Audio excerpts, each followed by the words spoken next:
Welcome back to the Alex Jones Show on this Wednesday, March 22nd, 2017. I am David Knight. We're going to be going to Roger Stone. We have breaking news from Roger Stone. Of course, he's at the top of the New York Times, calling him a trickster on Trump's side, saying he is under FBI security. He's going to break down what this is. We're going to go to him in just one moment.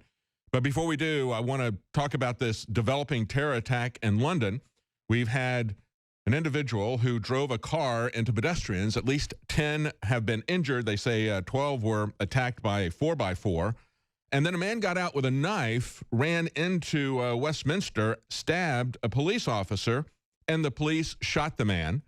And I don't know if he is dead or not as far as the information I'm seeing here. But here's the most interesting thing about this so far that has developed. And, of course, that is the way CNN spins this story. Kit Daniels just handed this to me. He put up an article on Infowars.com. CNN downplays this ISIS-style parliament attack. And, of course, this is the MO that we have seen from Muslim terrorists. Car attacks, knife attacks, that is what we've seen from them. They call it a firearms incident.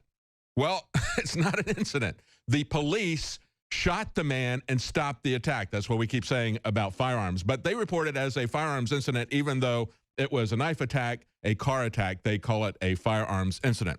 We got Roger Stone on the line now. We have, and he's going to tell us what is really behind these sinister attacks against Donald Trump. It's really a spy group in the State Department. Joining us now is Roger Stone. Roger. David, great to be with you. I was particularly interested in your comments on John Podesta.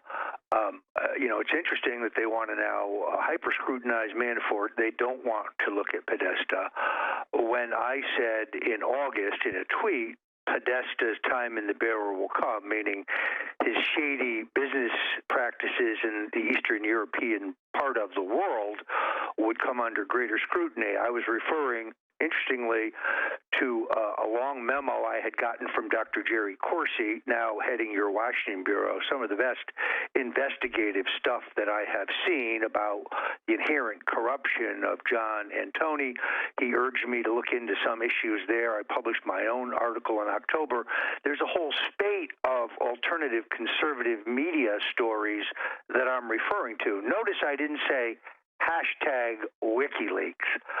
So the idea that Stone knew in advance about the hacking of Podesta's email is a damnable lie.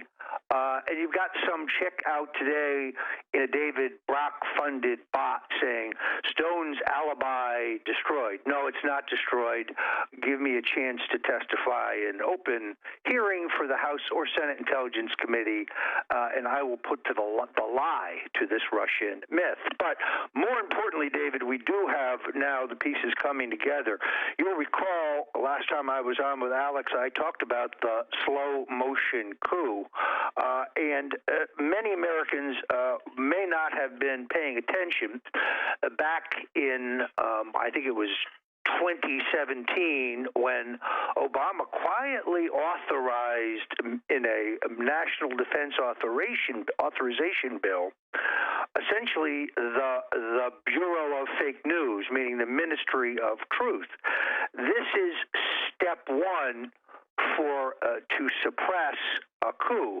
We have to silence the alternative voices, meaning any voice but the deep state and the government. Yes.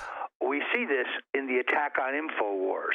We see this on the attack on Stone Cold Truth. We see this in the attack on Breitbart. We see this in the games that are being played at Google and Facebook to rig our logarithms to deny us our free speech rights.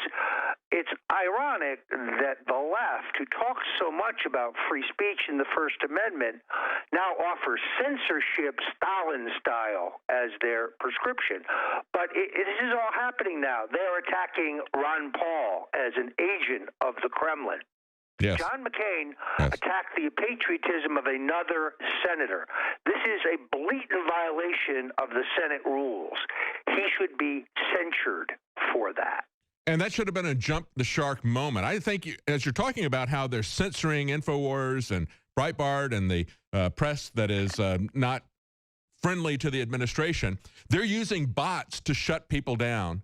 And yet what they do is they say, you're using bots to get your information out. So they accuse us of doing what we know that they're doing. It's amazing how they are selective about this, isn't it? If you go on Twitter, the torrent of hate directed at Alex Jones, directed at Roger Stone, directed at Steve Bannon. It's just vile, and it's all paid for. It's all agitprop. It's all the same. I mean, this guy Brock is just a con man. He gets $30 million from dumb rich donors. He pockets most of it. He pays very little in taxes. There's a complaint filed there. And he has these bots constantly attacking the supporters of Donald Trump. And he lost. With the giant financial advantage he had, he lost. Now I guess he has conned some new fat, rich, sucker liberal donors in his plan to impeach the president. That will never happen. You know, I think it's very interesting when we go back, and you mentioned John and Tony, and that's the two brothers, the Podesta brothers, both of them lobbyists, very well connected, a lot of connections to Russia. But, of course, they suppress that information. When we look at this report that came out today from the Daily Caller, right. This is Louis Gohmert from Texas calling this out. It was actually a state-run company that was founded by Vladimir Putin, Rusnano, and that was involved. Here. Yeah. Yeah, it's Bill and Hillary and the Podestas who are making millions off the clique around Putin. So yes. Let's accuse Trump, who has never met Putin, crossed paths with him in some dressing room, but have never actually met. Let's blame him of being in Putin's pocket. It's almost, it's Kafkaesque, but it's also textbook for the Alinsky school. Attack your opponent for exactly what you are doing. Let me point out that the Ministry of Truth, as they call it, this censorship board, was actually put forward by Senator Rob Portman of Ohio. He is a wholly owned subsidiary of the Bush family.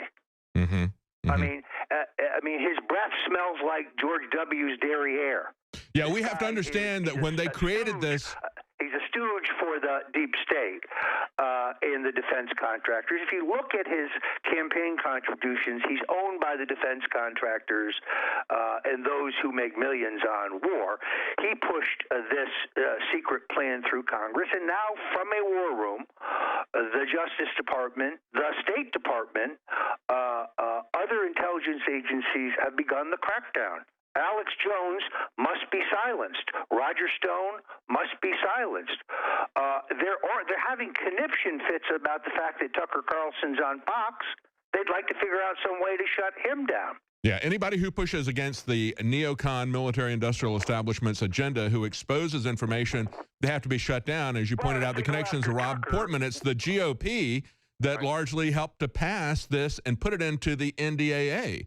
And so this is something that is bipartisan. It's the establishment, the military-industrial complex of both parties that are now coming after our free speech, attacking entire news organizations, saying that we're guilty by alleged association.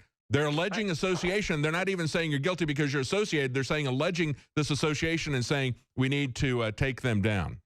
No, David, that is exactly right. They can't compete in the marketplace of ideas, and therefore they have to go full totalitarian. You have to be silenced. It is absolutely outrageous, but it's happening before our very eyes, and it is really why I keep telling people, in all honesty, if you want to buy my book, please do it through InfoWars, because they need the money for this fight. This is going to be a horrific fight.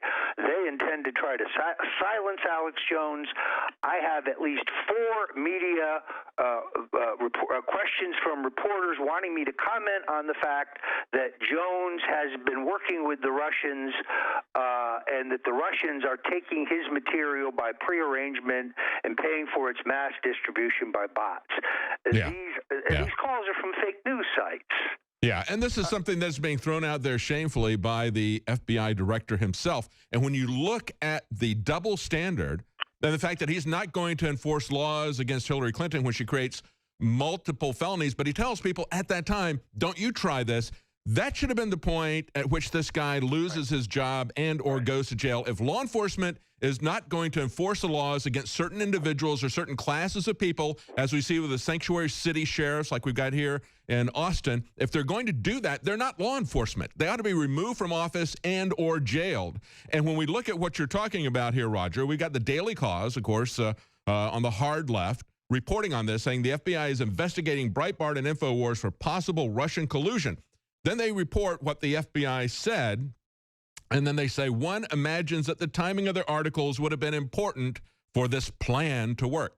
So assuming that there's a plan, assuming that there were bots promoting this, make all those assumptions as if they're fact, and then say, well, now we can make this assumption that they had to be coordinating this with the Russians in order for this to work. That's the way that they're rolling this. But we can see with the double standard that this is purely political. These are not investigations, they're allegations. It's not prosecutions, it's persecutions. Well, not only that, it's very interesting. You have Congressman Adam Schiff of California, a junior league Joe McCarthy, attacking myself and others for alleged collusion, but that's not stopping him from having a fundraiser with a known Ukrainian arms dealer, Igor Pasternak. That's right, and he's pushing that BuzzFeed.